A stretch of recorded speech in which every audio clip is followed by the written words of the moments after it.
The outrageous decision by the ICC prosecutor, Karim Khan, to seek arrest warrants against the democratically elected leaders of Israel is a moral outrage of historic proportions. It will cast an everlasting mark of shame on the international court. Israel is waging a just war against Hamas, a genocidal terrorist organization that perpetrated the worst attack on the Jewish people since the Holocaust. Hamas massacred 1,200 Jews, raped Jewish women, burned Jewish babies, took hundreds hostage. Now, in the face of these horrors, Mr. Khan creates a twisted and false moral equivalence between the leaders of Israel and the henchmen of Hamas. This is like creating a moral equivalence after September 11th between President Bush and Osama bin Laden, or during World War II between FDR and Hitler. What a travesty of justice, what a disgrace.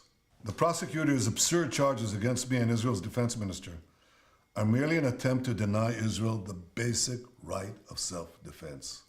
And I assure you of one thing, this attempt will utterly fail. 80 years ago, the Jewish people were totally defenseless against our enemies. Those days are over. Now the Jewish people have a state, and we have an army to defend our state. Notwithstanding the blood libels Mr. Khan has leveled, Israel will continue to wage this war in full compliance with international law.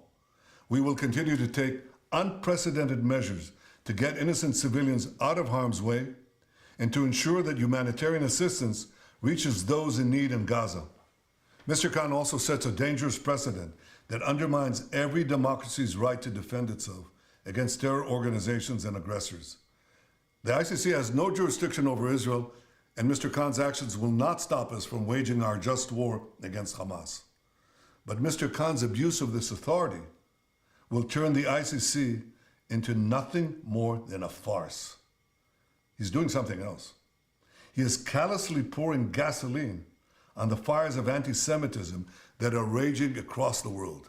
Through this incendiary decision, Mr. Khan takes his place among the great anti-Semites in modern times. He now stands alongside those infamous German judges who donned their robes and upheld laws that denied the Jewish people their most basic rights and enabled the Nazis to perpetrate the worst crime in history. 2 weeks ago, on Holocaust Memorial Day, I pledged this: no amount of pressure and no decision in any international forum will prevent Israel from defending itself against those who seek our destruction. To all the enemies of Israel, including their collaborators in The Hague, I renew that pledge today. Israel will wage our war against Hamas until that war is won, because never again is now.